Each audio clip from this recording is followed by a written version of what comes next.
très fort, mais partout où vous êtes, vous pouvez vous rasseoir avec tout le respect que j'ai pour nous tous.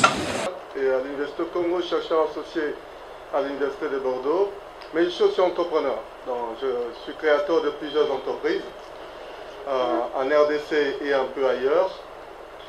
Et voilà, ça fait 15 ans qu'on existe.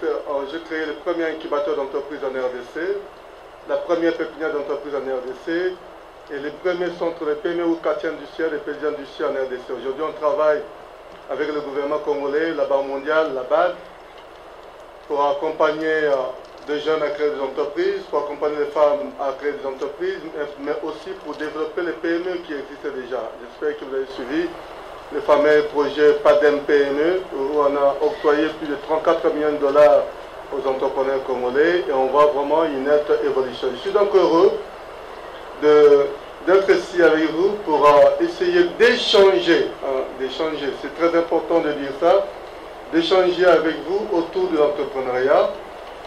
Et le thème ou le sujet qui sera abordé, c'est la perspective d'une promotion entrepreneuriale des étudiants. Voilà le plan que nous allons suivre, c'est un peu sobre, on peut aussi le brûler si vous voulez. Notre situation se présente de cette manière-là. La RDC, notre cher et beau pays, compte au moins 80 millions d'habitants. D'après les études menées en 2019 par le CDSUC, de l'Agence universitaire de la francophonie, eh bien, 25 millions de cette population sont des jeunes. Des jeunes, mais des jeunes actifs, âgés de 18 à 25 ans. Mais seulement 20% peuvent trouver un emploi. Que vous ayez étudié ou pas, ces jeunes actifs qui ont l'âge compris entre 18 et 35 ans, ils ne seront que 20% ou moins de 20% qui peuvent trouver un emploi parce que le taux de chômage en RDC avoisine les 80%. Et donc, pour résoudre leurs problèmes économiques et sociaux, ces jeunes, comme la majeure partie des Congolais, exercent dans le secteur informel. Alors, parmi ces jeunes, il y a des jeunes étudiants. Eh bien, à l'université déjà, en ce qui concerne l'enseignement supérieur universitaire, on enregistre une croissance d'effectifs d'étudiants, une croissance annuelle de 3,7%. Ce qui signifie en d'autres termes qu'après 10 ans, on peut atteindre environ 6 millions d'étudiants qu'on aura déversés sur le terrain si on part de l'année 2013. Donc ça vient encore ici nous pousser à nous poser la question, où va travailler cette population? Vous êtes avec moi? Vous êtes 25 millions de jeunes âgés de 18 à 35 ans. Et parmi ces jeunes, il y a des étudiants. En 10 ans, si on parle de 2013 en 2023, vous pouvez être 6 millions. Donc là, cette année, vous pouvez être 6 millions d'étudiants. Et on va déverser sur le marché, en termes de diplômés, 300 000. La question est de savoir, allez-vous trouver un emploi? Vous allez le trouver? Vous êtes avec moi ou pas? Je suis en train de vous inquiéter? Vous allez trouver un emploi, n'est-ce pas? Vous allez trouver un emploi, n'est-ce pas? Où? La question c'est où?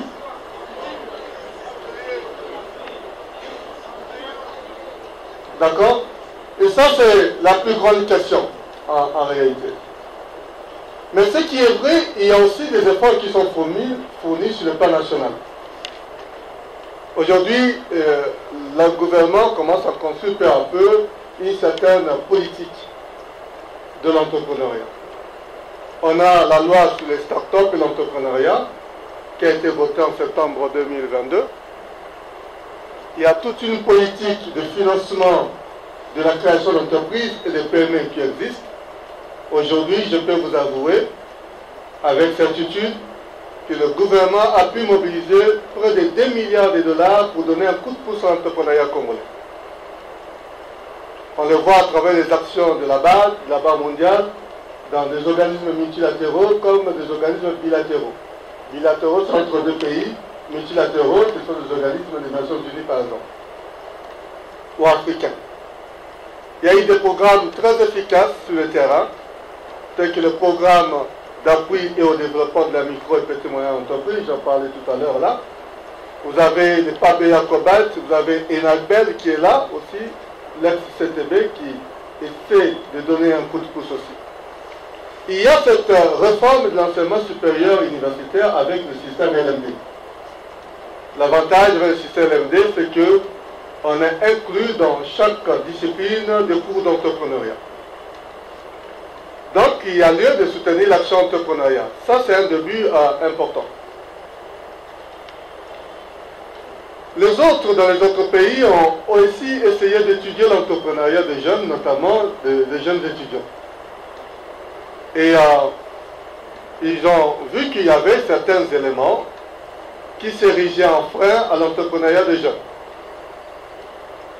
Le premier facteur, c'est l'attitude des étudiants eux-mêmes, entrepreneurs, à l'égard de l'entrepreneuriat. Pour les étudiants, l'entrepreneuriat n'attire pas. Ça, c'est en France. Hein? L'entrepreneuriat n'attire pas. Alors, question pour les Congolais que vous êtes, les étudiants qui votent, l'entrepreneuriat vous attire-t-il? Donc, pour les Français, l'entrepreneuriat n'attire pas. Deuxièmement, les jeunes ne disposent pas de vision assez claire de ce qu'ils doivent faire comme entreprise. Ils n'ont pas d'idée claire de création d'entreprise. Troisièmement, les jeunes entreprennent par nécessité ou par opportunité. Par nécessité, c'est-à-dire que, faute de mieux, c'est parce que je n'ai pas un emploi que je vais entreprendre. Ce qui signifie que si je trouve un emploi, je peux abandonner l'entreprise. Vous voyez la nuance? Ce qu'on appelle des activités génératrices de revenus ou des activités de mitigation familiale. C'est comme ça que beaucoup de jeunes se retrouvent dans le secteur informel. Troisièmement, les jeunes considèrent que l'entrepreneuriat est un effet de mode. La mode, vous savez ce que c'est, on suit en langage courant, c'est par mimétisme, c'est par effet moutonnier qu'on se lance dans l'entrepreneuriat. C'est parce qu'on commence à en parler de plus en plus. C'est comme ça que si je pose la question dans cette classe, dans cette salle, est-ce que vous voudrez entreprendre? Je pense que tout le monde me dira oui. Mais en réalité, vous êtes dans une logique d'effet moutonnier. C'est le mimétisme en réalité. Un autre facteur, c'est l'environnement familial ou socio-culturel ou institutionnel qui vous bloque. Certains parce qu'ils n'ont pas eu de référence entrepreneuriale dans leur famille, c'est-à-dire qu'ils n'ont pas eu de gens qui étaient des entrepreneurs auparavant pour qu'ils les inspirent. D'autres encore parce que la maman ne veut pas que j'entreprenne. Si j'entreprends en tant que jeune fille, ça veut dire que je deviens moins sérieuse. D'autres encore parce que plus tu entreprends, plus tu deviens riche, plus tu deviens la cible des sorciers de la famille, la cible institution. Il y a cet aspect des choses. D'ailleurs, la logique d'être riche est cachée en ce qui nous concerne.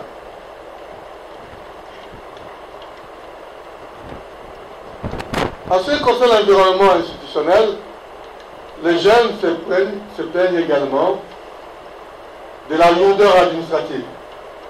Pour créer une entreprise, pour obtenir des documents juridiques, je vois les coachs ici devant moi ici, pour obtenir des documents juridiques, ça me prend beaucoup plus de temps et beaucoup plus de moyens. Il faut faire des va-et-vient assez répétitifs et intempestifs pour arriver à obtenir ou arracher un document. Si avec le registre de commerce, je peux l'obtenir dans les 48 heures, bien les autres documents juridiques, les administrations nationales, les numéros d'impôt, pour l'essentiel, eh bien il faut que j'attende longtemps sans espoir de l'obtenir aussitôt. Donc, cette démarche administrative dérange et décourage aussi des étudiants et d'autres jeunes entrepreneurs. Un autre aspect, c'est la peur de l'échec. Est-ce que si vraiment je me lance dans l'entreprise, est-ce que je vais réussir? Lorsqu'on dit que j'aimerais entreprendre, j'aimerais devenir entrepreneur, au départ, on sent qu'il y a de l'engouement et de l'engagement au niveau du jeune. Mais lorsqu'il démarre son entreprise ou veut démarrer son entreprise et qu'il se heurte aux premières difficultés, eh bien, le jeune cède sa capacité de résilience. Pourquoi? Parce que simplement, il a peur d'échouer. C'est pourquoi dans les universités, lorsqu'on encourage les jeunes à devenir entrepreneurs, l'un des éléments clés qui le freine à entreprendre, c'est la peur de l'échec. Voilà pourquoi les jeunes vont beaucoup plus vers l'employabilité. Ça veut dire aller chercher de l'emploi, alors qu'il peut lui-même créer de l'emploi pour lui-même et pour les autres. Donc, vous remarquerez que la situation telle qu'évoquée dans la littérature par rapport à d'autres pays, ce sont des situations qui sont un peu similaires aux nôtres, véritablement dans notre contexte. Mais comment on peut cheminer vers une démarche qui parvienne véritablement à promouvoir l'entrepreneuriat des étudiants, étant donné ce contexte-là? Ce qui est vrai, et c'est aussi repris dans la littérature, c'est que l'entrepreneuriat est un processus dynamique. Un processus, c'est une démarche. Un processus est émaillé des étapes successives ou pas, selon les cas, que l'on suit afin d'atteindre un objectif donné. Donc l'entrepreneuriat est un processus. Et puisqu'il est un processus, l'entrepreneuriat est source d'apprentissage. Puisque je peux apprendre, donc je peux accepter d'échouer. C'est comme ça que si vous allez dans un monde anglo-saxon, c'est à celui qui échoue le plus que l'on accorde encore beaucoup plus d'attention. Pourquoi? Parce que lui, il aura essayé. Il a essayé, et puisqu'il a échoué, il ne va plus revenir sur les mêmes difficultés parce qu'il a acquis une certaine expérience. C'est un peu une démarche qui est un peu différente chez nous ici, dans l'espace francophone. Quand tu échoues, tu deviens l'objet de moquerie et vous vous découragez vous-même, on ne sait presque plus vous soutenir. Mais l'entrepreneuriat, que ce soit dans un monde anglo-saxon ou dans un monde francophone, résout les problèmes d'échec parce que simplement, l'entrepreneuriat est un processus. On apprend chaque jour de la manifestation des connaissances qui se créent dans l'environnement dans lequel on évolue en tant qu'entrepreneur ou en tant qu'entreprise. Vous pouvez lire nos différentes publications là-dessus. Vous pouvez lire celui qui a commencé pour la première fois à consacrer l'entrepreneuriat comme un processus, Gartner, en anglais, What are we talking about? We talk entrepreneurship. De quoi parlons-nous lorsqu'on parle de l'entrepreneuriat? Véritablement. Est-ce que l'entrepreneuriat, ce n'est que la création d'entreprise? Est-ce que ça se limite à une entreprise créée? Est-ce que l'entrepreneuriat, c'est plutôt une création permanente de l'entreprise? Parce que l'entrepreneur doit tout innover. Là, je peux rencontrer Drucker, ou je peux rencontrer Schumpeter, que l'on qualifie de père de l'entrepreneuriat moderne, selon les cas. Mais l'entrepreneuriat, c'est quoi en réalité? Est-ce que l'entrepreneuriat, c'est pas le fait que moi j'impulse mon organisation, mon entreprise, et qu'en même temps, la même entreprise m'impulse moi, de façon à rester toujours au top et rester dans les marchés. Donc, le processus entrepreneurial est une démarche progressive et évolutive dans les temps. Une fois que je comprends ça, je ne peux plus craindre d'échouer. Parce que ça va me conduire vers l'esprit d'entreprise. L'esprit d'entreprise, c'est l'esprit de créer une entreprise ou une organisation. Ou alors, et aussi vers l'esprit d'entreprendre. Je différencie l'esprit d'entreprise à l'esprit d'entreprendre. Généralement, les gens se limitent à l'esprit d'entreprise. Ce n'est pas parce que je fais exister une organisation que j'ai l'esprit d'entreprendre. Le fait que je fais exister une organisation, je développe un esprit d'entreprise. Mais le fait que je pilote l'entreprise perdue dans le temps, croit, je suis dans l'esprit d'entreprendre, véritablement. Et l'esprit d'entreprise et l'esprit d'entreprendre forment ce qu'on appelle la culture entrepreneuriale. Et c'est cette culture entrepreneuriale que nous devons en réalité inculquer aux étudiants dans des réunions de sensibilisation, dans des formations diverses, dans des programmes d'accompagnement pour que ça se développe beaucoup plus. Et donc, en temps de crise, la promotion de l'entrepreneuriat apparaît comme un discours prégnant adressé aux jeunes diplômés ou aux jeunes étudiants intermédiaires. Le Congo est un pays, on a vu, qui, c'est vrai, voit sa croissance économique perdurer dans les temps. Depuis 2001, le Congo a renoué avec la croissance économique. Si en 2016, on avait organisé les élections, au moment voulu, le Congo aurait aujourd'hui embrassé une croissance économique à 2 chiffres. Et si on avait une croissance économique à 2 chiffres, on avait atteint 9,2% à peu près. Si on avait une croissance économique à 2 chiffres, on allait commencer à voir l'impact de cette croissance sur la pauvreté. Parce que toute la croissance qu'on a eue depuis 2001 n'a fait reculer la pauvreté que de 1%. Parce que le Congo compte 79% de pauvres.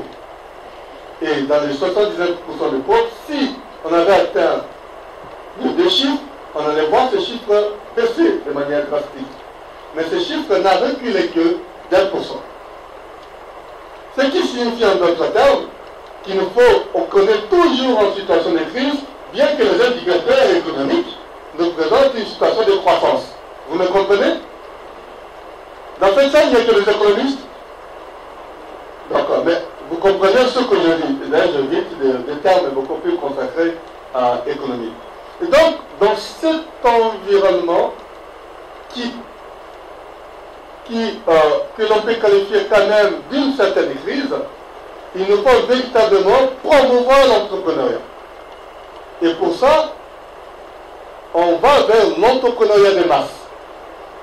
En allant vers les étudiants, pour demander aux étudiants d'entreprendre, cela veut dire que nous sommes, ou aux jeunes ou aux femmes, ça signifie en d'autres termes que nous sommes en train de consacrer ici de l'entrepreneuriat de masse, où on croit qu'un grand nombre peut devenir des entrepreneurs.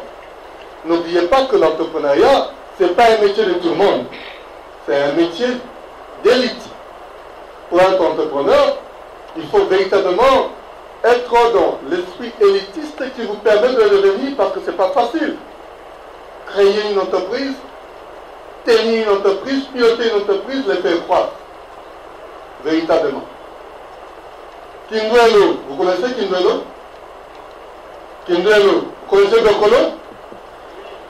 Dokolo a créé la première banque en RDC. Je parle de Dokolo Père, pas syndicat. Elle a créé la première banque.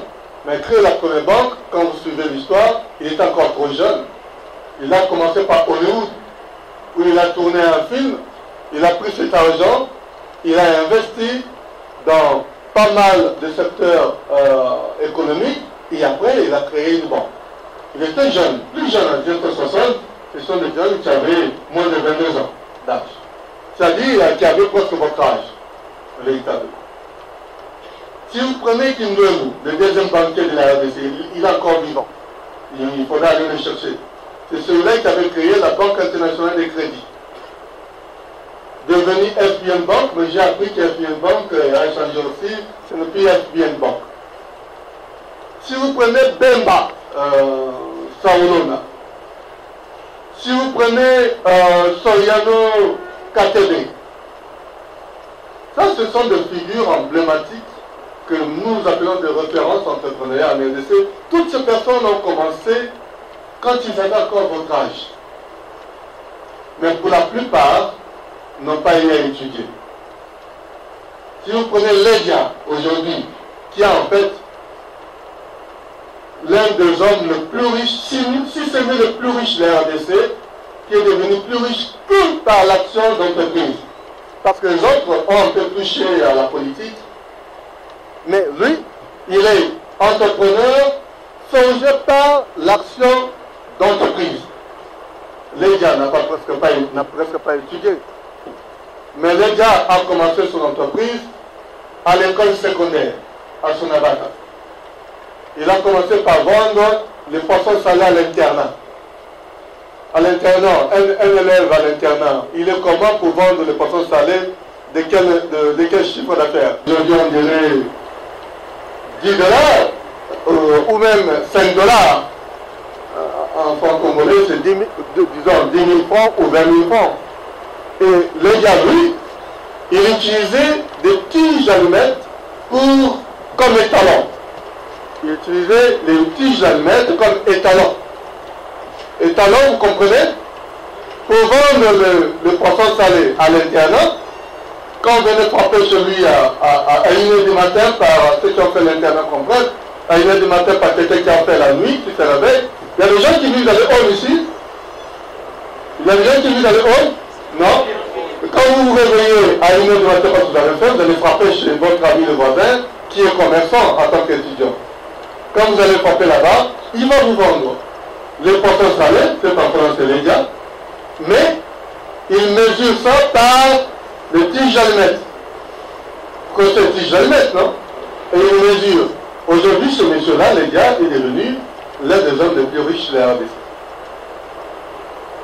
Et a fortiori, vous, qui êtes sur le banc de l'université, qui apprenez la méthode, qu'est-ce que vous ne pouvez pas faire avec tout ce que vous avez comme bagage?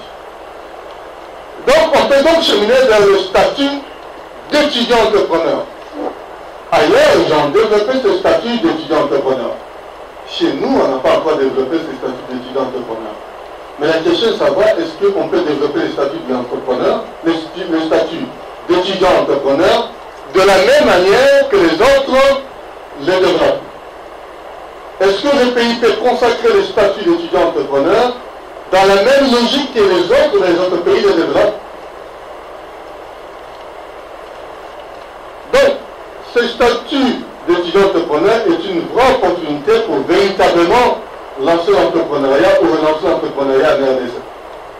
Parce que l'entrepreneur des jeunes va assurer la relève économique de ce pays et va rendre indépendant économiquement la RDC, dont la bourgeoisie est détenue par des étrangers. La plupart des entreprises que nous avons en RDC sont des entreprises dont le capital est un capital étranger. Et donc, ça pointe en même temps l'indépendance économique de la RDC. C'est pour ça que vous voyez que aussi, le pays est très très différent de l'extérieur parce que 80% de ce que nous consommons, nous les importons. C'est comme si c'était un pays un peu maudit en réalité. Et donc, le statut d'étudiant entrepreneur devra nous permettre de réécrire un cursus complet en entrepreneuriat, M. Lapé. On a déjà posé les jalons avec le système LMD, qui inclut l'entrepreneuriat, mais ce sont des cours d'entrepreneuriat comme qui seraient donnés de manière très classique, comme je donnerai marketing, comme je dispenserai le marketing, comme je dispenserai, je ne sais pas moi, les droits des affaires, et selon les cas, macroéconomie, microéconomie, selon les cas. Mais il nous faut maintenant faire un refitting ou repenser sur LMD, et nous, ici à l'UNIKI, on peut encore une fois en être les précurseurs, de façon à réécrire un cursus complet en entrepreneuriat. Je vais expliquer par la suite. Et ce cursus complet en entrepreneuriat, qui est au feu là-dedans, comme est là, devra être flexible en termes de moments de suivi de cours ou de passation des épreuves par des étudiants entrepreneurs. C'est-à-dire un étudiant qui est entrepreneur et donc reconnu au sein de l'université comme entrepreneur, et parce qu'il a créé son entreprise en état étudiant, cet étudiant peut bénéficier d'une certaine flexibilité dans un cursus d'un cycle, de savoir quand est-ce qu'il peut rater ou passer un cours ou un examen. Ailleurs, ça se fait, mais ça ne se fait pas pour seulement l'étudiant. Mais dans notre contexte qui est très difficile, il faut faire 3 heures du temps ou 4 heures du temps le matin pour faire la ville, 3 heures, 4 heures du temps pour revenir, et donc tout le temps est passé en route. Mais dans les autres pays, pour faire la ville, c'est 30 minutes, bien il fera 30 minutes. Dans cette dimension-là, peut constituer un frein au statut d'étudiant entrepreneur. Et donc, on peut rendre ça flexible véritablement. Et ça demande un grand débat. Effectivement, au niveau du plus haut sommet de la faculté et même de l'université et jusqu'au niveau du ministère. Troisièmement, créer différentes structures d'accompagnement des créateurs d'entreprises à l'université. Créer des incubateurs d'entreprises à l'université qui doivent promouvoir à la fois non seulement les projets d'entreprise des étudiants, mais aussi les projets d'entreprise des chercheurs et des professeurs eux-mêmes. Mais en même temps aussi, essayer de mettre ensemble et les professeurs, et les chercheurs, et les étudiants, de façon à créer des entreprises communes.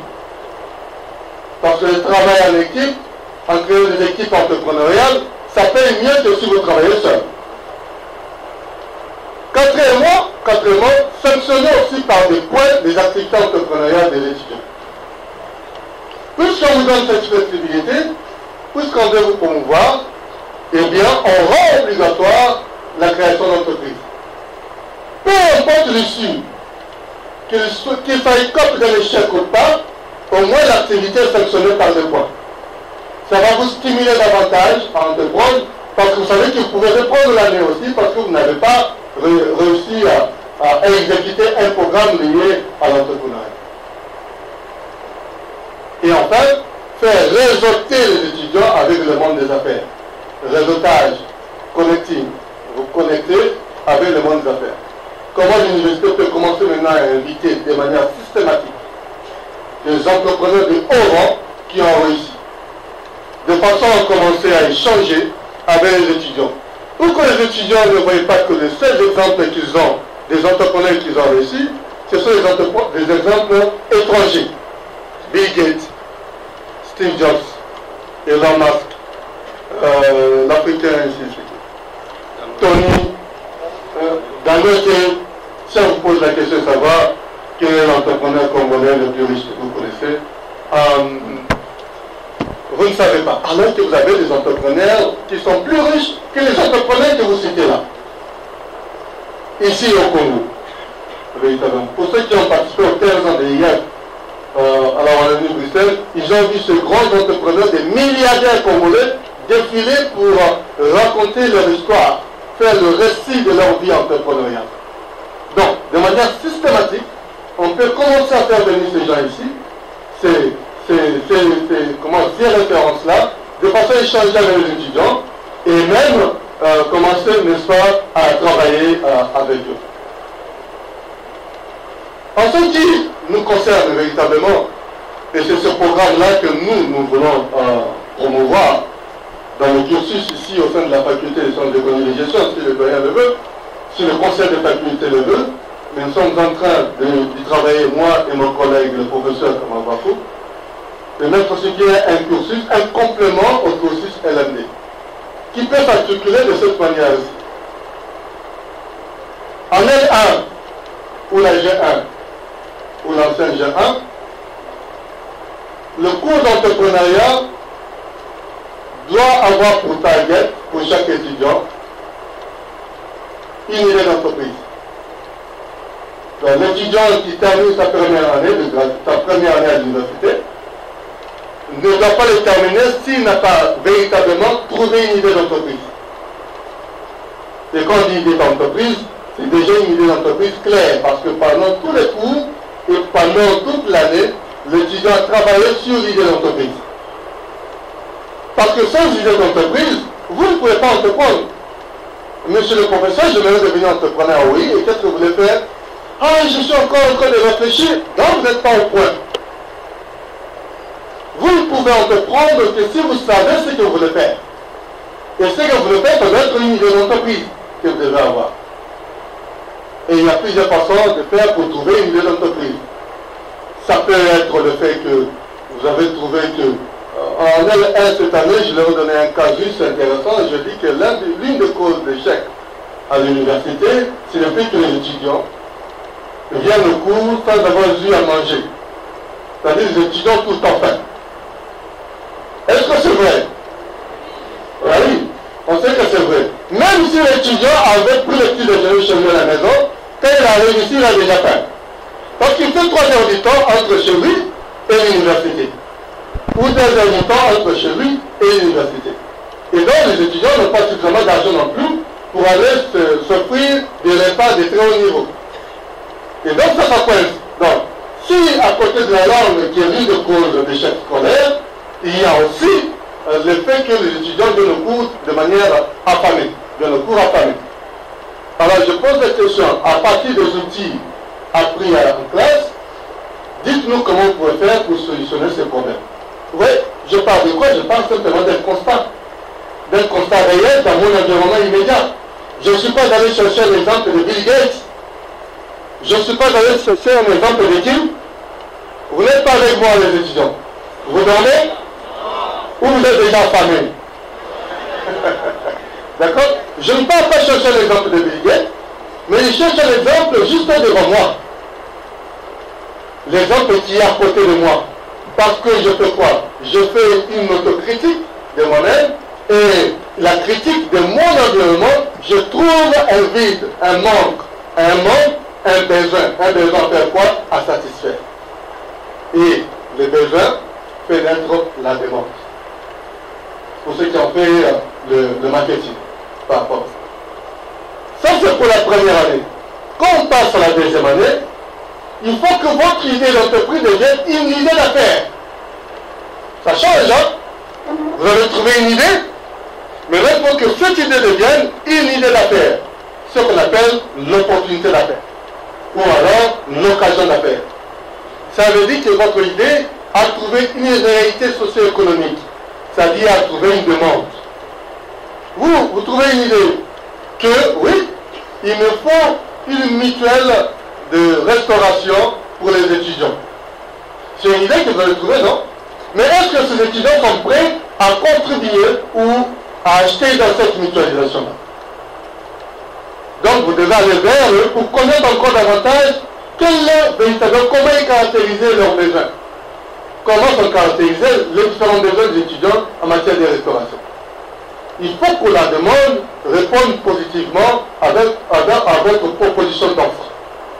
À partir du moment où la demande répond positivement à votre proposition d'offre, vous avez trouvé une opportunité d'affaires. Comme c'est aussi un besoin qui est immédiat, et donc la demande là, ça devient une demande sauvable. Une demande sauvable, c'est une demande qui est capable d'acheter les biens pour lesquels il veut avoir. Quand on passe en L3 ou en G3 actuel, on peut maintenant, parce que j'ai l'idée d'affaires, donc j'ai une opportunité d'affaires, on peut maintenant demander à l'étudiant de produire, de rédiger un business model. Un business model, c'est en fait essayer de construire autour des parties prenantes l'intelligence de votre projet. Le business model vous permet d'aller chercher des ressources que vous avez besoin, sans pour autant que vous arrivez à souffrir si c'est bien fait. Parce que vous l'avez peut-être construit avec la partie prenante ou la personne auprès de qui vous voulez obtenir les ressources. Parce qu'on est dans une logique de co-construction. Pour la plupart des cas, vous êtes en question de financement parce que simplement, vous allez chercher le financement auprès de l'inconnu. Mais s'il est intégré dans votre projet et qu'il sait déjà dès le départ ce qu'il va gagner et ce que vous allez gagner pour faire marcher votre entreprise, eh bien, cette contrainte, cette difficulté d'aller chercher les ressources va s'éliminer véritablement. Donc le business model doit se construire autour d'une constellation de parties prenantes dans une logique de win-win. Je gagne, tu gagnes. Je suis une fille mère, je suis une fille étudiante mère, je dois être à la fois étudiante et en même temps exercer dans mon entreprise, mais ma fille, qui va s'occuper d'elle? Si votre maman accepte de s'occuper d'elle, votre maman, qu'est-ce qu'elle gagne? On ne peut pas dire que ma maman va gagner. Voilà, qu'est-ce qu'elle gagne réellement? Ça peut être pécuniaire, tout comme ça peut être non pécuniaire, véritablement. Donc vous analysez la question autour d'une constellation de parties prenantes dans une logique de oui-oui, et croyez-moi, c'est un outil puissant. Puisque j'ai rédigé mon business model, je peux aussi en ce moment-là faire quoi? Rédiger mon plan d'affaires. Ça veut dire, je vais compléter mon business model d'un plan financier. Si le business model peut être rédigé par vous-même, le plan financier peut aussi être rédigé par vous-même, mais vous pouvez faire assister. Parce qu'il s'agit de chiffres Il s'agit des indicateurs économico-financiers pour lesquels tout le monde n'est pas à l'aise, même si vous avez fait la faculté de sciences économiques et de gestion. Et donc pour ça, vous pouvez vous faire assister. Et donc quand on termine la 3e année, vous sortez en poche avec un diplôme de graduat, mais aussi avec un certificat qui juge que vous avez mis sur pied un business model capable d'être concrétisé en entreprise. Chers étudiants, vous êtes avec moi? Et vous allez voir en ce moment-là comment les banques vont commencer maintenant à s'intéresser à vous. Ils vont commencer, ça va répondre de ce qu'on faisait avant à l'époque. Ils vont commencer à venir ici à l'université pour commencer à suivre chaque dépense de business model parce qu'ils savent qu'ils vont trouver certainement des idées intéressantes et à accompagner. Lorsque vous passez en Master 1 ou en LR actuel, eh bien vous démarrez votre entreprise à l'université. Vous démarrez votre entreprise à l'université. Votre marché, ça peut être le marché des étudiants comme le marché d'ailleurs, mais vous allez démarrer votre entreprise en tant qu'étudiant. Et quand vous arrivez en L2, vous consolidez votre entreprise. Ça peut s'accompagner de différents documents juridiques qui manquaient, véritablement. Si vous faites ça, si on fait ça de cette manière, les cursus étant connus et vendus, nous, l'université, on peut le vendre véritablement le cursus à pas mal d'organismes multilatéraux, au secteur financier, et les gens vont commencer à venir tout ici pour venir voir nos étudiants comment ils sont capables, n'est-ce pas, d'aller vers la logique d'entreprise. Voilà, de manière résumée, ce que j'ai prévu pour vous dans cette perspective de promotion de l'entrepreneuriat des étudiants, et je vous remercie. Est-ce qu'on peut l'applaudir très fort? Ne veulent pas se lancer dans l'entrepreneuriat par peur de d'échouer, mais ils veulent plutôt aller vers l'employabilité. Pensez-vous que est-ce que c'est seulement la paire qui est la raison majeure? Parce que ces étudiants n'ont pas été formés comme entrepreneurs. Je donne l'exemple d'un étudiant en économie publique. Il sait que sa finalité, c'est de gérer la reste publique, donc gérer les recettes et les dépenses de l'État. Je ne vois pas pourquoi cet étudiant va d'abord mettre de côté tout ce qu'il a appris comme théorie en économie pure et puis se lancer dans l'entrepreneuriat. Ça sera un peu lui demander de trop. Parce que ce n'est pas aussi simple d'entreprendre. Ça demande beaucoup d'études, l'analyse sur les risques, les études de marché, de questions auxquelles nous sommes confrontés, surtout pour les étudiants qui aiment beaucoup les études. Lorsque vous leur parlez de l'entrepreneuriat, entreprendre. Même si le chômage est élevé, mais est-ce qu'on doit faire vraiment, cet arbitrage en fait? Alors, on va d'abord prendre les personnes aussi à l'honneur. Donc, on prendra aussi plus de dames, hein, parce qu'il y a une question qui est très pertinente. À votre prise de parole, je vous ai entendu parler que vous travaillez en collaboration avec les gouvernements pour aider les jeunes Congolais à se lancer à l'entrepreneuriat. Et mon souci est celui de savoir qu'avez-vous mis en place pour aider les jeunes Congolais qui ont de bonnes idées et de bons projets déjà élaborés à obtenir le financement. Merci. Le professeur est en train de nous... Entre économie pays. Ma question est celle-ci. Monsieur l'orateur, vous venez de parler concernant la formation des étudiants pour être entrepreneur. Et j'aimerais savoir les avantages et les désavantages pour être un entrepreneur. Merci. Quel secteur peut créer une entreprise? Mais il faut avoir de l'ambition. Il faut avoir de l'ambition.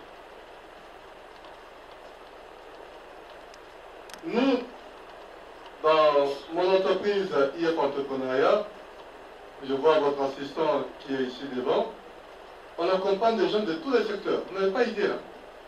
On a accompagné des juristes qui ont créé des entreprises. Hein, quand il est ici à l'université, il rêve de devenir avocat ou magistrat. Il n'y a que les deux là. D'ailleurs, quand il est à l'université, on l'appelle maître. Parce qu'il est conditionné par rapport à devenir avocat. Mais quand il termine les études, il font face à plusieurs réalités qui ne deviennent pas tous des avocats. On est d'accord? Hein? Non, avocat, conseiller juridique, un magistrat, ainsi de suite. Mais on a aidé des juristes qui sont devenus des entrepreneurs. Il devient juriste, mais il devient entrepreneur dans son secteur. C'est ce qu'on appelle adéquation homme-projet. Il faut qu'il y ait une adéquation entre ce que vous voulez faire et ce que vous êtes.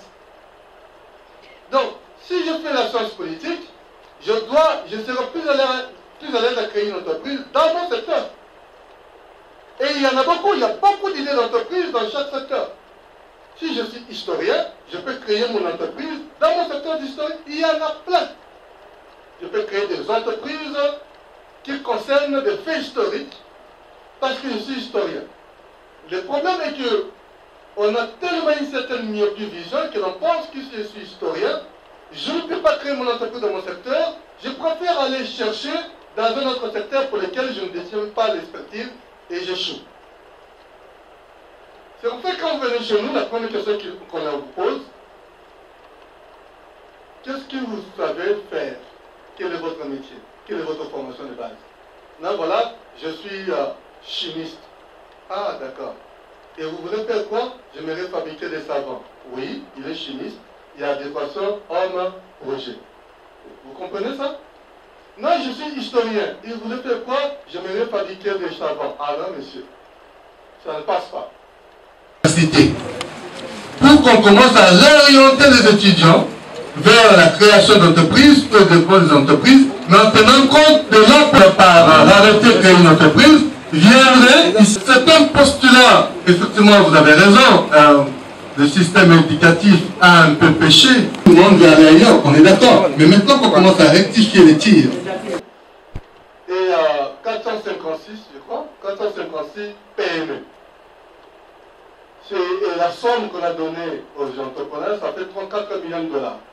Il y en a qui ont reçu le financement de 140 000 dollars. Le plus faible financement pour les jeunes, c'est 17 000 dollars. Et ce sont les jeunes qui sont en train de prendre l'argent maintenant. Qui? Vous? Ah, vous avez obtenu l'argent? Vous avez reçu combien? Non, je n'entends pas. Vous donnez le micro? Vous devez me verser une commission de 10%. Non, vous devez me verser une commission de 10%. Pour la première fois. C'est comme ça que le processus a tellement réussi que la Banque mondiale, qui avait donné 100 millions de dollars pour l'ensemble des programmes, a augmenté le financement à 300 millions de dollars. Est-ce que vous comprenez? Vous êtes avec moi? La Banque mondiale, personne n'y croyait, hein? Personne ne croyait que ça allait marcher. Mais on a multiplié une batterie de pédagogie, on a réussi à le faire, et le financement pour la RDC, ça passe de 100 millions de dollars pour rien que ce projet-là à 300 millions de dollars. C'est donc, ça fait naître le projet qu'on appelle le projet Transform, qui démarre au mois d'octobre et pour lequel vous êtes conviés à venir postuler. Parce que pendant que vous dormez, donc on ne dormait pas. Et croyez-moi, quand on compare l'Ouest à l'Est, l'Est est averti et tout est informé. L'Est, lorsqu'on lance, dès déjà les premiers jours, il y a déjà des candidatures énormes. À l'Ouest, les gens préparent vos projets, il faut respecter les instructions que l'on donne, les orientations. Dieu merci. Donc, il faudra un peu oublier nos vélas pour commencer un peu à entrer régulièrement dans le monde dépendant de l'argent. Parce que vous pouvez monter votre business model sans vous avoir eu à mobiliser le financement, comme moi personnellement. Et je n'ai jamais versé aucune garantie à aucune banque. Parce que est déjà touché par le fait que vous les connaissiez. Et dans notre temps, vous résolvez un besoin de la communauté. Parce qu'une entreprise, c'est quoi? Une entreprise, c'est la réponse à un besoin de la communauté. Une entreprise, c'est la réponse à quoi? À un besoin de la communauté. On crée une entreprise pour venir combler un besoin. Pour venir résoudre un problème qui se pose dans la communauté. On ne crée pas une entreprise comme ça. Si tu crées une entreprise qui ne résout pas un problème, vous n'aurez pas de clients. Les clients, c'est la demande. Oui. Et donc, quand vous résolvez le problème de la communauté, eh bien, vous rendez un service social. Mais puisque, en résolvant les problèmes de la communauté, vous générez de la richesse, eh bien, vous contribuez à quoi? À la croissance du produit intérieur brut de la RDC, donc à la richesse nationale. Donc vous rendez un service économique à la société. Et donc, si l'argent, si la richesse est générée, on peut avoir de l'argent que l'on peut investir dans le secteur éducatif, dans le secteur de santé, par l'impôt que vous payez, eh bien ça va nous aider énormément à rehausser le niveau de la RDC que l'on a perdu. Les désavantages d'être entrepreneur. Le désavantage d'être entrepreneur, c'est de manquer de temps. Un entrepreneur, c'est un homme préoccupé. Moi, généralement, je n'ai pas le temps. C'est comme ça que quand je viens à l'université, on me dit, tu dois enseigner tel jour. Il faut que je vienne enseigner. Si j'arrive ce jour-là, les étudiants ne sont pas là, c'est un problème. Donc, moi-même, je commence à être en situation difficile par rapport à l'université, parce qu'on peut me sanctionner pour n'avoir pas enseigné. Alors que quand je suis venu, l'étudiant n'était pas là, moi je perds. Donc, on n'a pas le temps. Et du coup, il faut... C'est bien programmé, mais vous n'arrivez pas à venir parce qu'il y a une préoccupation là-bas. Si vous laissez, même l'université peut être... peut connaître les difficultés parce que vous faites. Donc, un étudiant, un entrepreneur, c'est quelqu'un qui n'a presque pas de temps pour son chéri, pour sa femme, pour sa copine, pour ses enfants, et ainsi de suite. Mais, en tant qu'entrepreneur averti, vous pouvez savoir à vous réorganiser de façon à combler ce genre de lacunes. Il y a pas mal de désavantages, mais il y a beaucoup plus d'avantages à devenir entrepreneur parce que, comme on a dit, c'est un métier de vie. Dans cette réponse novateur, je vois des mains qui se lèvent, c'est très bien. Là, les yeux sont beaucoup plus sur les tables, c'est important. Mais j'attendais d'abord le président. D'abord commencer par me présenter. Et aussi, la mienne n'est pas justement une question, mais c'est seulement une petite expérience que j'aimerais partager par rapport à l'origine, même encore par rapport à l'idée d'organisation de cette journée. Je suis l'étudiant Dani Moukenika Toumba de LT Économie Publique et l'actuel président du Cercle des étudiants d'économie publique et industrielle. Alors, c'était justement après une formation suivie avec les experts, bien évidemment, de l'IF et entrepreneuriat, qui était vers CNJ. Seulement pour venir aussi partager cette idée d'entrepreneuriat et aussi booster les jeunes étudiants qui ont toujours eu des idées d'entreprendre, mais qui ne savent justement pas par où commencer, comment peut-être orienter cette idée et voire même en train de travailler. C'est depuis des années que je travaille autour d'un projet qui consiste réellement à gérer et transformer tout ce qui est déchets ménagers. Ça fait des années, c'était encore cela. Et j'avais élaboré mon business plan en remplissant toutes les conditions nécessaires. J'avais aussi postulé lors de la deuxième cohorte offerte par le Fonds spécial de promotion. L'ambition là de pouvoir aussi entreprendre. Il n'est pas encore tard, je vais tout justement formaliser déjà une idée de manière personnelle. Je ne sais pas aussi si ça sera comment le prof est là. Je vais tout justement soumettre ce problème et on verra dans la mesure du possible comment est-ce qu'on peut accompagner ces jeunes qui ont l'idée d'entreprendre. Parce qu'on peut très fort acclamer le président. En ce qui concerne l'entrepreneuriat. Maintenant, j'aimerais savoir, à ce qui concerne le finaliste, ce qui fait déjà terminer, qui peut se lancer dans ces secteurs-là d'entrepreneuriat. Qu'est-ce que vous pensez? À l'acquisition des documents légaux, entre autres le RCCM, pour affronter le monde entrepreneurial. Je réponds au nom de KBA, Jean-Claude. Je suis étudiant en deuxième licence, économie monétaire, finaliste. J'ai quelques petites questions à poser au professeur. La première question, c'est par rapport à toutes ces explications qu'il nous a données. Il faudrait vraiment qu'il puisse nous donner de manière sociologique et condensée de toutes ces explications. Et la deuxième question, c'est par rapport à l'échec dans le secteur entrepreneurial en République démocratique du Congo.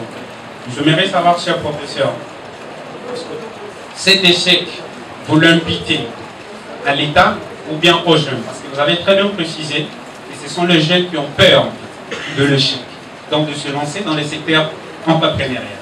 Et l'autre question, c'est par rapport aux propositions que vous avez données, propositions relatives à l'intégration de cette matière dans les enseignements que les étudiants suivent à l'université.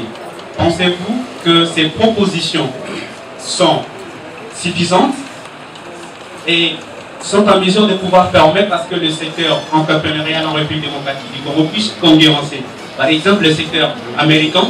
Parce que dans les explications, vous avez précisé que la plupart d'hommes riches n'ont pas eu à faire les études universitaires. Vous avez même donné des exemples ici.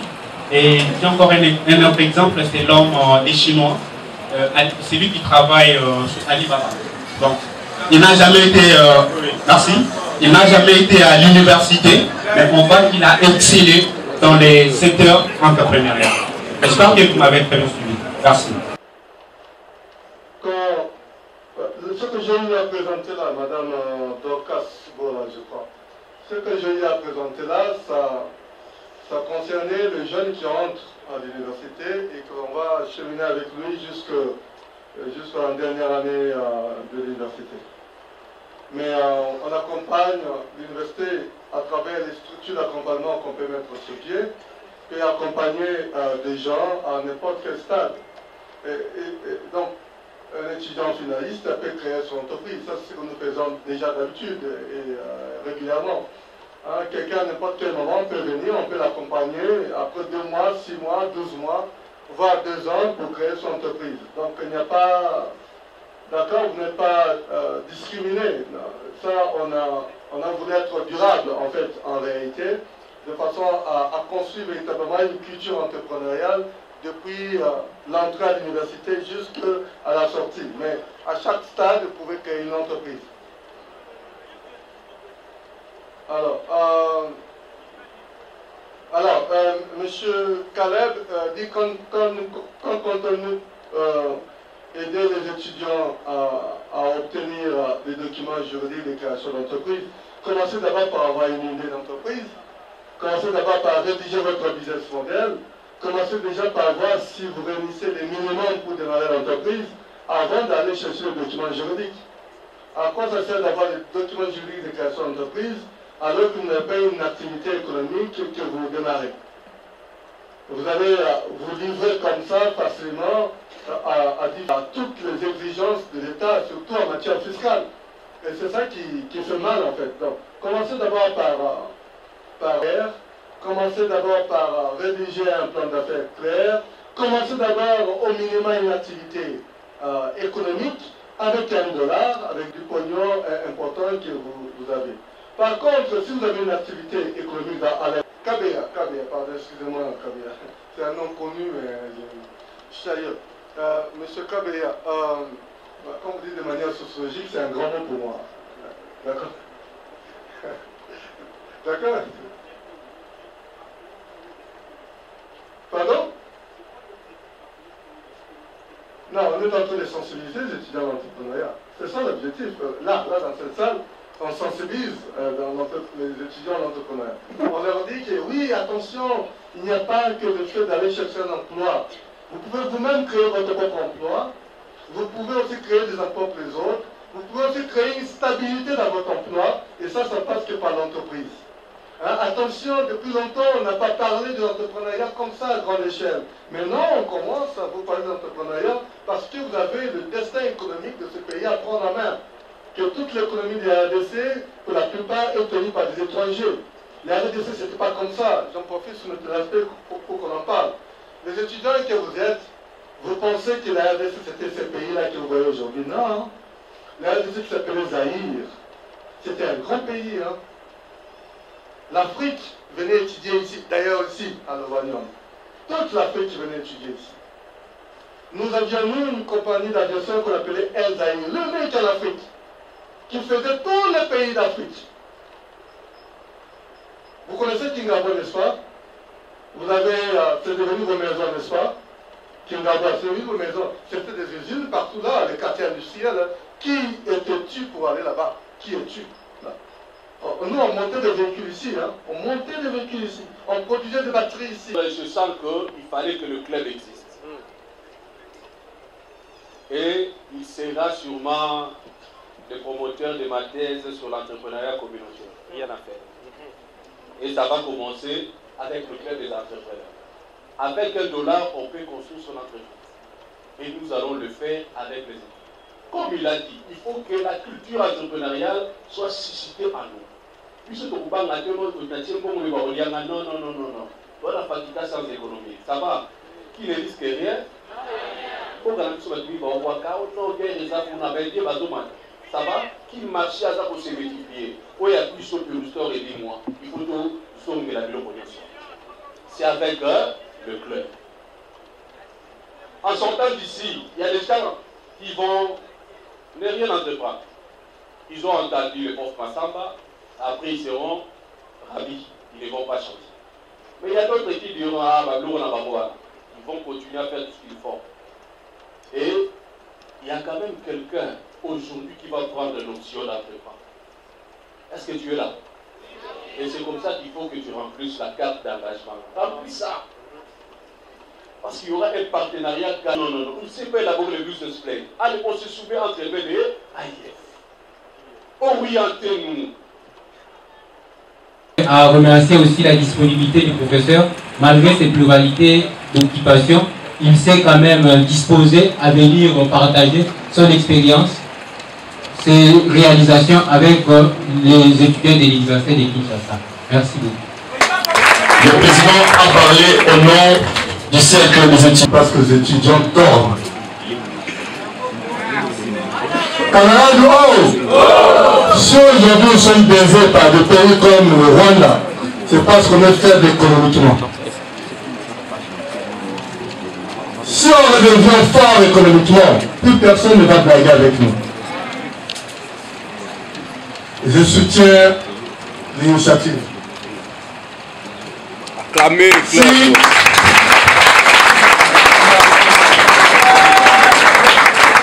vous contribuez pour $1 et que vous atteignez $20 000 comme vous dites, moi je vous ajoute $20 000.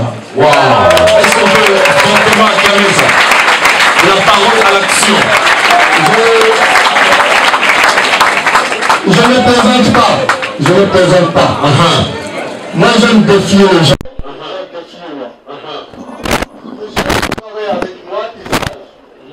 Je ne travaille qu'avec les gens qui fournissent les efforts. Ok. Tu fournis l'effort, je te porte loin. Tu ne fournis pas l'effort, je ne sais pas te porter loin parce que tu me fais reculer.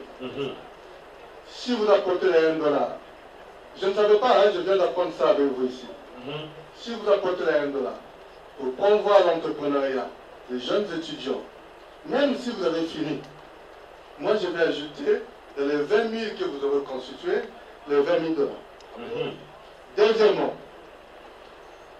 créez un groupe WhatsApp, ou je ne sais pas quel groupe, comment vous allez faire, où vous allez vous retrouver, vous tous qui êtes ici, et l'élargir à d'autres personnes. Je crois qu'il y a des informaticiens ici qui peuvent créer un mécanisme de connecter tout le monde pour essayer de rester à la page des informations d'accès aux ressources qu'on vous apporte.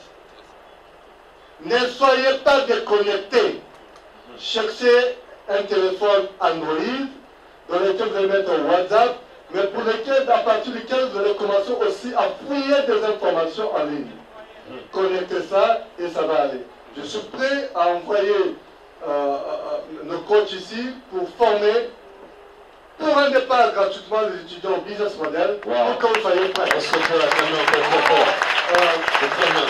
En même temps, en mon nom propre, au nom de la délégation facultaire, nous vous remercions sincèrement à cœur ouvert et nous vous demandons à ce que ça ne puisse pas être la dernière fois dans cette salle ou dans cette faculté.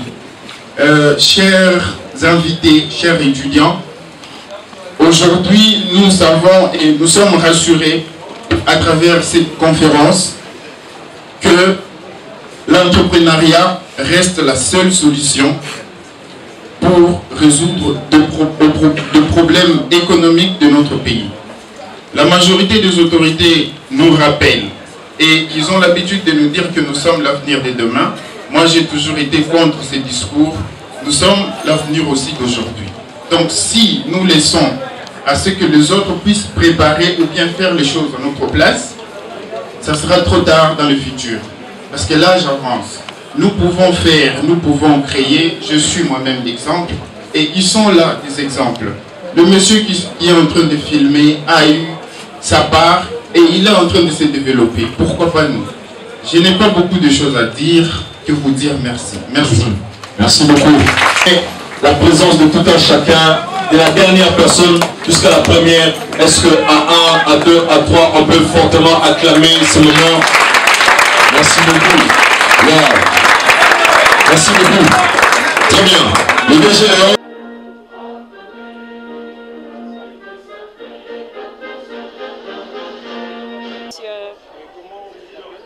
Je m'appelle Alixon Benea Bokalonge. Bien sûr.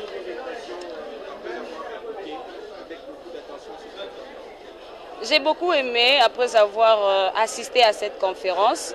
C'est tellement essentiel pour nous jeunes, surtout jeunes Congolais.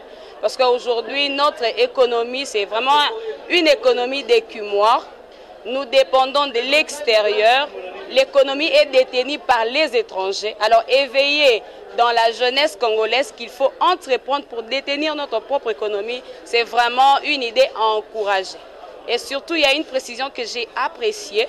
On peut être économiste dans différents domaines, on fait la monnaie, on fait l'économie publique, mais on peut être économiste, on peut être entrepreneur, dans son secteur.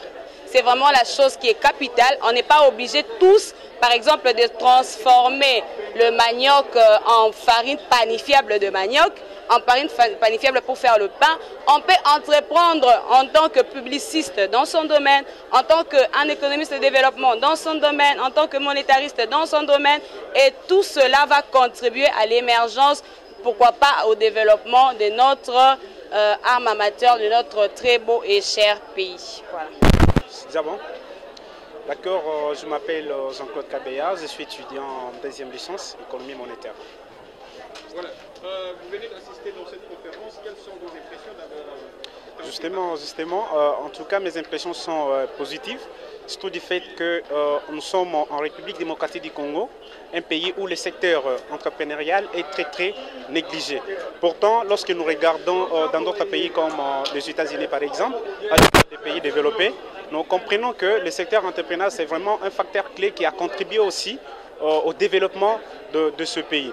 Alors, lors de cette conférence, nous avons vraiment appris que nous ne devons pas non seulement attribuer en fait cet échec ou cette faute aux responsables, aux autorités du pays, je vais dire à l'État, mais pourquoi? Parce que nous avons aussi notre sens de responsabilité, nous avons notre part de responsabilité.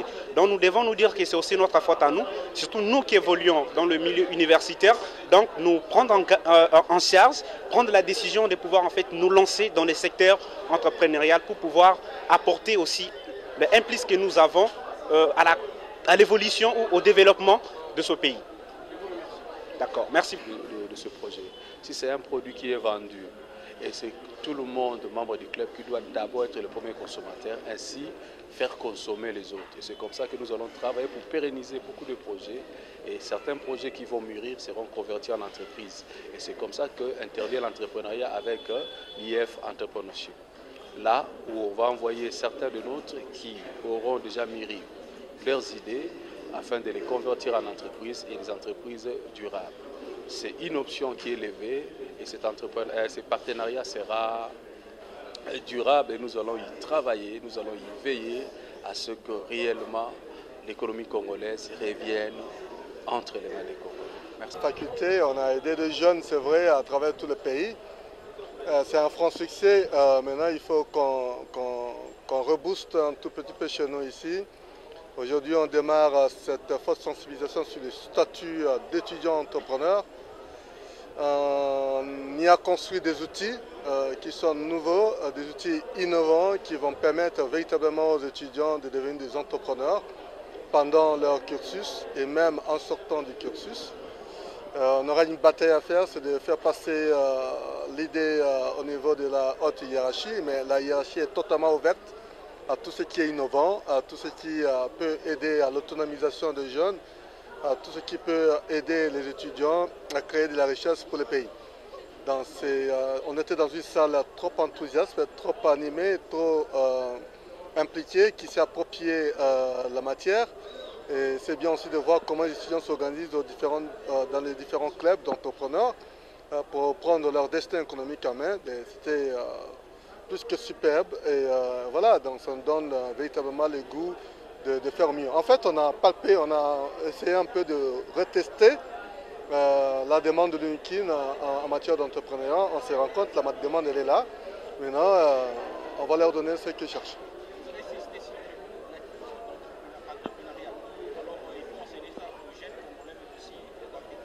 Pas s'enseigner, pas seulement enseigner. Tu vois, nous on dit toujours entrepreneuriat, théorie et pratique. Hein. Il y a la théorie, mais la pratique. On a besoin de développer l'esprit d'entreprise, c'est-à-dire la capacité de faire exister une organisation donnée, qui peut être une organisation sociale ou économique. Dans les cas d'espèce, c'est l'organisation économique qu'on appelle l'entreprise. Mais c'est aussi l'esprit d'entreprendre. Je créais, mais il faut que je pilote cette entreprise, il faut que cette entreprise se pérennise dans les temps, que ça soit croissant et ça transforme la société. Dans le deux, l'esprit d'entreprise et l'esprit d'entreprendre nous donne la culture entrepreneuriale. Et maintenant, dans le milieu étudiantin, on va l'inculquer avec l'apport de tous, parce que ce n'est pas une affaire d'un seul individu. Il faut que toutes les disciplines s'y accrochent, il faut qu'on parvienne à convaincre les enseignants à tous les niveaux, les étudiants, toutes les parties prenantes de l'université à y adhérer.